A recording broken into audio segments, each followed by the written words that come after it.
Assalamualaikum warahmatullahi wabarakatuh. Alhamdulillah.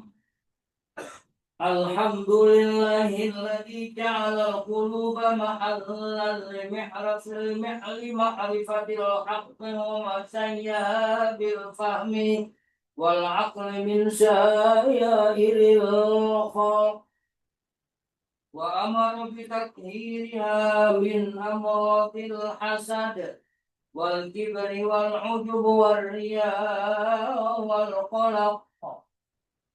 Ahmaduhu subhanahu wa ta'ala wa ashkuruh wa ashhadu an la ilaha illallah wahdahu la syarika lah syahadatan turji qailan yawma yafirrul mar'u min akhihi wa ummihi wa abihi wa sahibatihi wa banihi wa ashhadu anna sayyidana wa nabiyyana Muhammadan abduhu wa rasuluhul mustafa min khalqih wa sallallahu ala sayyidina Muhammadin wa ala alihi wa sahbihi wa man tabi'ahum bi ihsanin ila yaumiddin. Amma ba'du, faya ayyuhal ikhwan, usikum wa iyaya bitaqwallahi wa ta'atihi biimtithali awamirihi wa ijtinabi nawahihi. Qala Allah ta'ala fil Qur'anil Karim, a'udzu billahi minasy syaithanir rajim. ثم قست قلوبكم من بعد ذلك فهي كالحجارة أو أشد قسوة وإن من الحجارة لما يتفجر منه الأنهار وإن منها لما يشقق فيخرج منه الماء وإن منها لما يخبط من خشية الله وما الله بغافل عما تعملون. Ma'asyiral muslimin, jamaah Jumat rahimakumullah. Segala puji bagi Allah atas berkat, rahmat, inayahnya, karunia-Nya. Allah kumpulkan kita bersama-sama pada hari yang mulia ini di tempat di rumahnya yang mulia untuk melaksanakan ibadah sholat Jumat.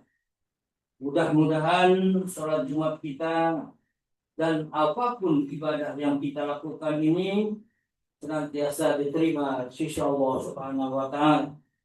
Dan mudah-mudahan ibadah-ibadah ini dapat meningkatkan ketakwaan kita kepada Allah Subhanahu wa Ta'ala. Di Jumat yang penuh barokah ini, mari kita meningkatkan rasa takwaan kita kepada Allah dengan selalu menjalankan perintah-perintahnya dan menjauhi segala larangan-larangannya, karena sesungguhnya hanya dengan takwa kita akan mendapatkan kebahagiaan hidup di dunia dan di akhirat kelak. Hadirin sidang Jumat rahimakumullah.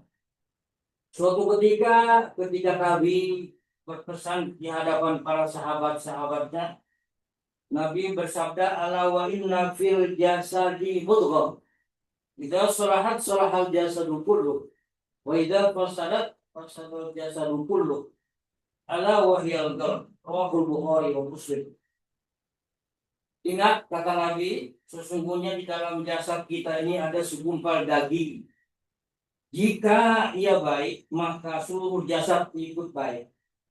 Jika ia rusak, maka seluruh jasad akan ikut rusak.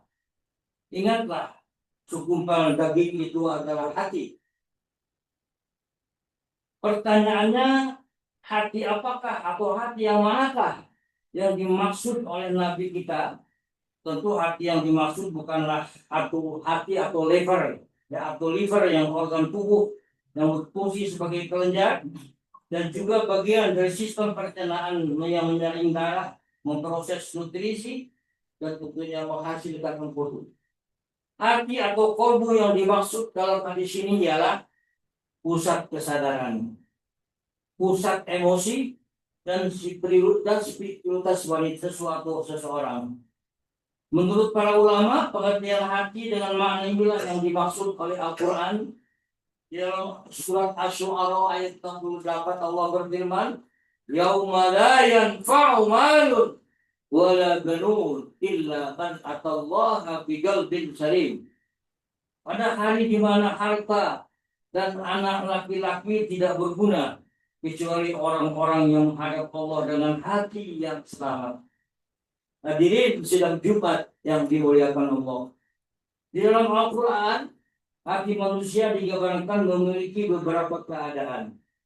Ada hati yang sakit, ada hati yang selamat atau sehat, ada hati yang tunduk pada Allah.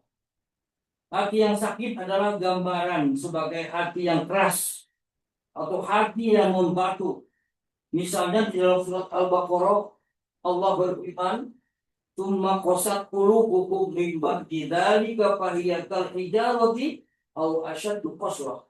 Kemudian setelah itu hatimu menjadi keras sehingga hatimu seperti batu, bahkan lebih keras dari batu. Padahal dari batu-batu itu pasti ada sungai-sungai yang airnya mengalir daripadanya. Ada pula yang terbelah lalu keluar mata air daripadanya. Ada pula yang meruncur jatuh karena takut kepada Allah Subhanahu wa taala. Dan Allah tidak lengah terhadap apa yang kalian kerjakan. Al-Imam Al-Ghazali adalah salah satu ulama yang concern membahas penyakit hati dan penawar-penawarnya. Dalam Ihya Ulumuddin, Imam Al-Ghazali membahas secara rinci banyak penyakit hati antara lain nifaq, yaitu kemunafikan. Kemudian kibir, sombong. Kemudian ujub, bangga diri. Kemudian riya, pamer ibadah. Kemudian sum'ah, ingin dikenal. Kemudian hasud atau dengki. Hubbud dunia, cinta dunia yang berlebihan. Kikit, yaitu dendam. Ghaflah, kelalaian. Ya'as, putus asa. Su'uzan, buruk sangka. Dan banyak lagi penyakit-penyakit yang lainnya. Imam Ghazali memetakan dengan sangat rinci berbagai penyakit hati dan penawarnya, terapi dan penyembuhannya. Dari sekian banyak penyakit hati, yang paling berbahaya 3. Di antaranya yang saling berkaitan adalah pertama hasud dan kibir. Yang kedua kibir, sombong. Yang ketiga cinta berlebihan terhadap dunia. Hadirin sidang Jumat yang dimuliakan Allah. Penyakit hati yang pertama adalah hasud atau dengki, yaitu perasaan tidak suka atau benci terhadap nikmat yang Allah berikan kepada orang lain dan berharap agar nikmat tersebut hilang darinya. Penyakit ini sangat berbahaya karena pada hakikatnya orang yang hasud, orang yang dengki sedang memprotes takdir dan pembagian rezeki Allah. Dia seolah-olah berkata, "Ya Allah, Engkaulah tidak adil, mengapa Engkau berikan nikmat itu kepadanya, bukan kepadaku?" Kemudian Rasulullah bersabda, dampak mengerikan daripada hasad ini, daripada dengki ini. Nabi bersabda, "Iyyakum wal hasad, fa innal hasada ya'kulul hasanat kama ta'kulun narul qatab." Ingatlah, jauhilah oleh kalian sifat-sifat dengki, sifat-sifat hasud, karena sesungguhnya hasud itu memakan kebaikan-kebaikan sebagaimana api memakan kayu bakar. Bayangkan amal-amal baik yang kita kumpulkan dengan susah payah, seperti sholat, seperti kita melaksanakan puasa, sedekah, infak, membangun masjid, bisa hangus tak tersisa hanya karena hasud yang kita pelihara di dalam hati kita. Orang yang hasud tidak akan pernah merasakan hidup tenang. Hatinya senantiasa gelisah melihat kesuksesan orang lain dan bahagia di atas penderitaan orang lain. Hasud memiliki banyak dampak negatif. Di antaranya membentuk jiwa yang tidak mau mensyukuri atas nikmat yang diberikan Allah. Dia termasuk salah satu kufur nikmat. Kemudian menyiksa diri dengan sendiri karena hatinya tidak tenang, yang disebabkan munculnya rasa tidak nyaman atas kebahagiaan orang lain. Yang ketiga, munculnya kebencian dan permusuhan yang dapat menimbulkan kerusakan dalam waktu yang tidak terbatas. Para hadirin yang mulia, hasud adalah kejahatan energi yang tersembunyi yang dapat membahayakan manusia. Itulah mengapa Allah Subhanahu wa ta'ala menyuruh kita untuk senantiasa meminta perlindungan Allah dari bahaya hasud. Nabi kita sudah disantet. Nabi kita pernah disantet. Nah, oleh sebab itu, kita perhatikan dalam surat Al-Falaq, Allah mengatakan, "Qul a'udzu birabbil falaq, min syarri ma khalaq, wa min syarri ghasiqin idza waqab, wa min syarri naffatsati fil 'uqad, wa min syarri hasidin idza hasad." Yang artinya, "Qul a'udzu birabbil falaq," aku berlindung kepada Tuhanku daripada yang menguasai waktu subuh. Min syarri ma khalaq, dari kejahatan makhluk-makhluk yang dia ciptakan.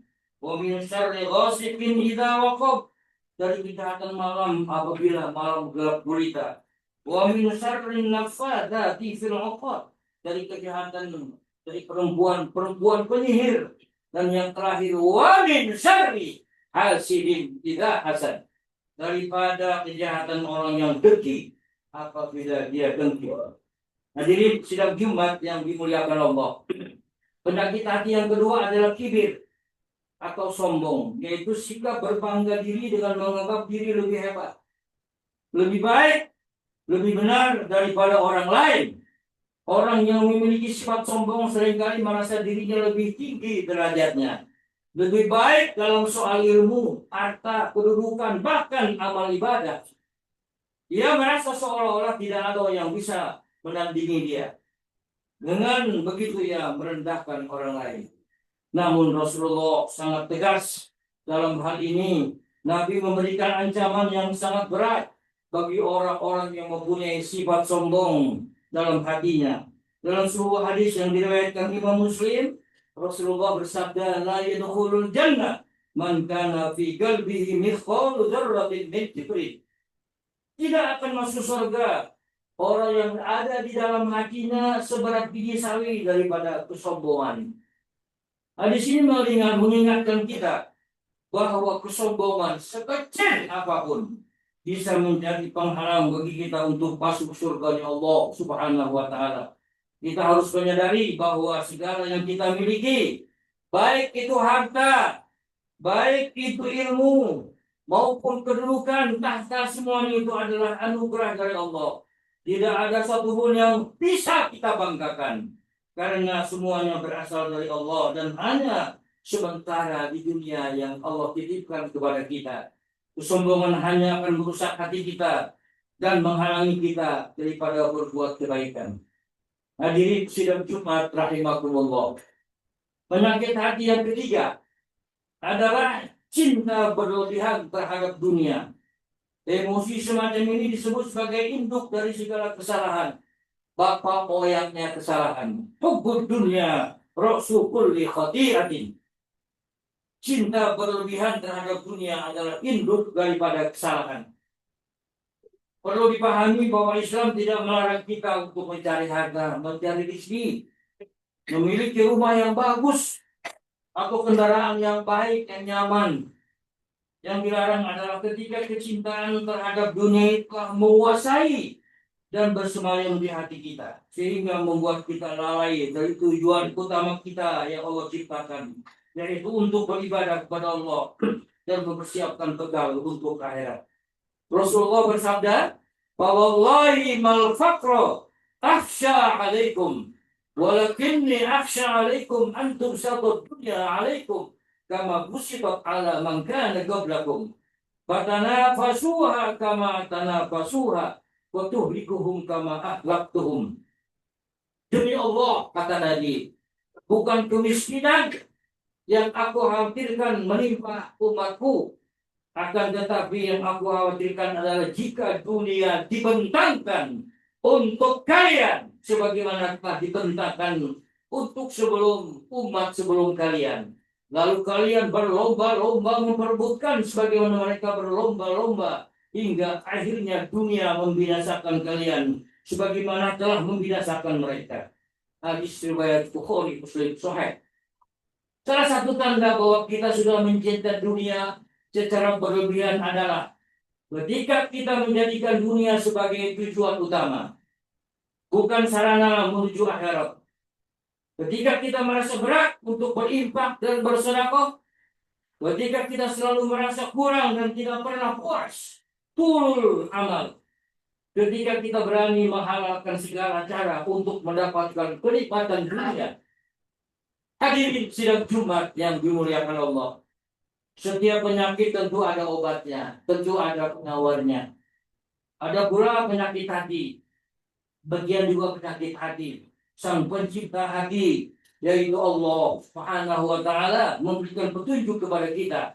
Salah satu obat dari penyakit hati, yaitu kita membaca firman Allah Al-Quranul Karim.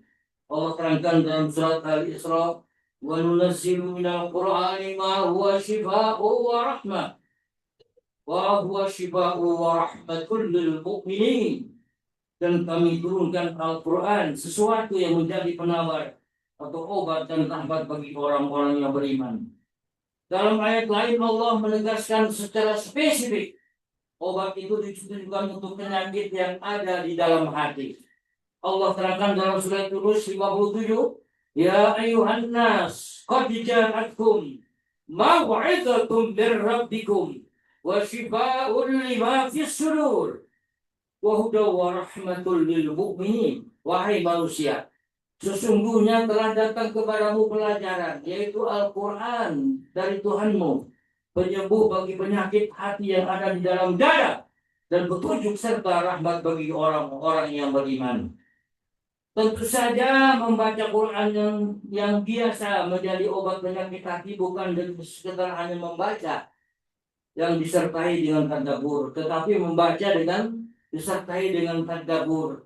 Ketika seorang membaca Al-Quran dengan penuh perenungan, yaitu dengan tadabbur, ayat-ayatnya akan berfungsi seperti cermin yang memantulkan kondisi hatinya. Ketika membaca tentang kesombongan iblis, ia akan bertanya pada dirinya, apakah sifat itu aku lebih baik daripada iblis?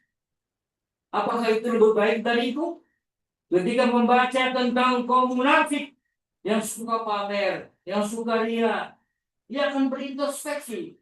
Untuk siapa aku melakukan amalku selama ini? Ketika membaca ayat-ayat yang mencela orang-orang yang menumpuk harta, kemudian dia lalai, dia memeriksa hatinya. Apakah duniaku telah melalaikanku dari akhiratku? Hal yang kedua yang bisa menjadi obat hati adalah berzikir.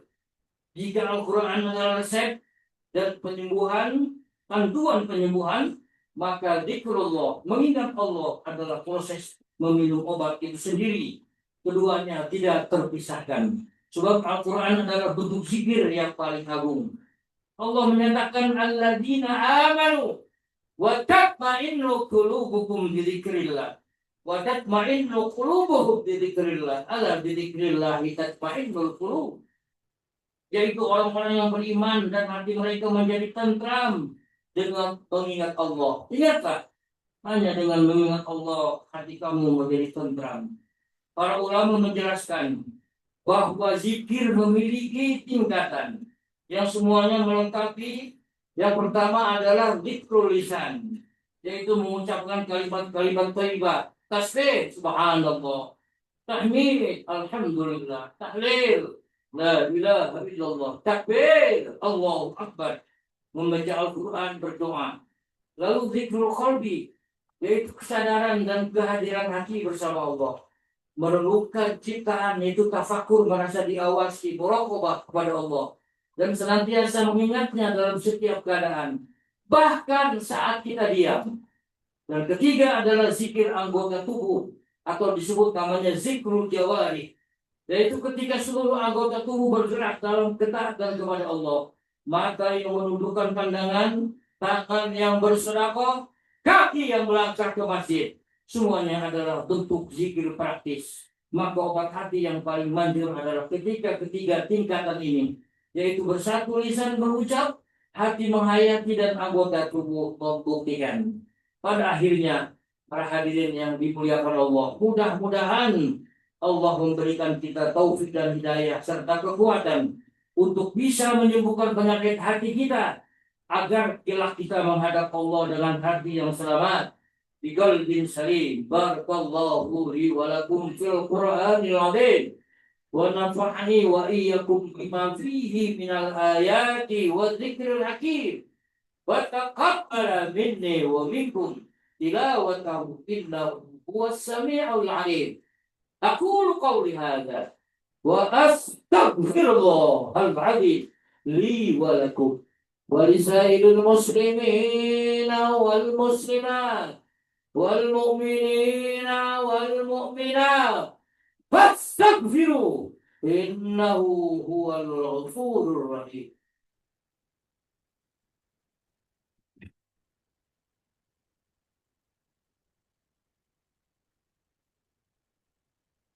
الحمد لله الذي أمرنا بالتقوى. أشهد أن لا إله إلا الله وحده لا شريك له الذي نهانا عن اتباع الهوى. وأشهد أن سيدنا ونبينا محمدا عبده ورسوله الذي لا ينطق عن الهوى إن هو إلا وحي يوحى. اللهم صل وسلم وبارك على سيدنا محمد وعلى آله وأصحابه الذين نالوا المرتبة العليا والمنزلة القصوى. أما بعد فيا عباد الله اتقوا الله اتقوا الله فقد وصى الله الأولين والآخرين بالتقوى حيث قال ولقد وصينا الذين أوتوا الكتاب من قبلكم وإياكم أن اتقوا الله وإن تكفروا فإن لله ما في السماوات وما في الأرض وكان الله غنيا حميدا. واعلموا أن الله صلى على نبيه قديما فقال تعالى إن الله وملائكته يصلون على النبي يا أيها الذين آمنوا صلوا عليه وسلموا تسليما.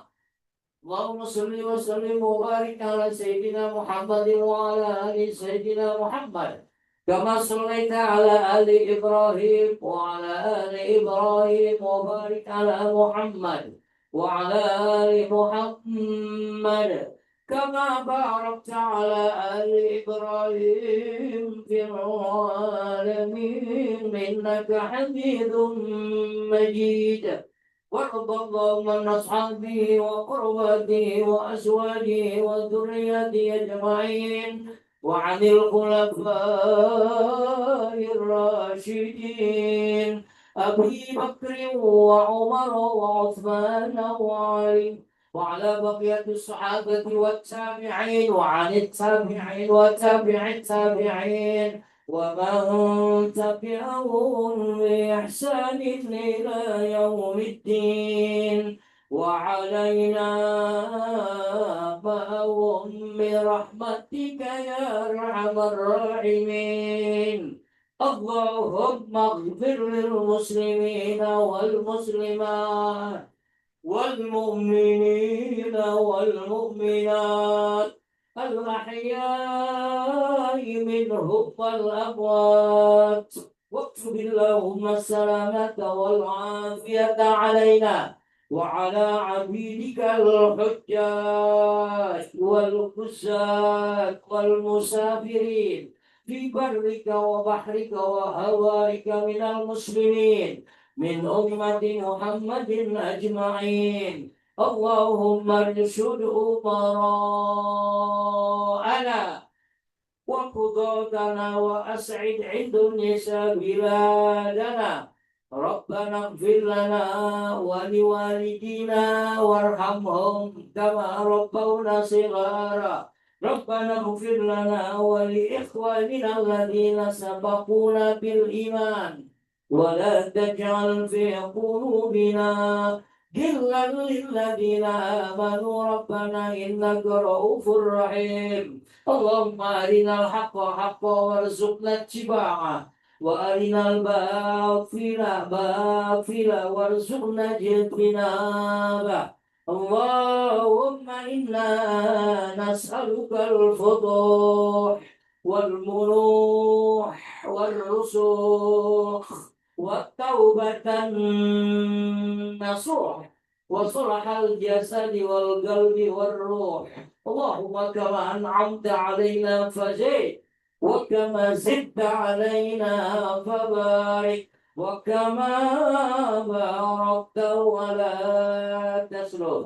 ربنا آتنا في الدنيا حسنة وفي الآخرة حسنة وقنا عذاب النار. عباد الله،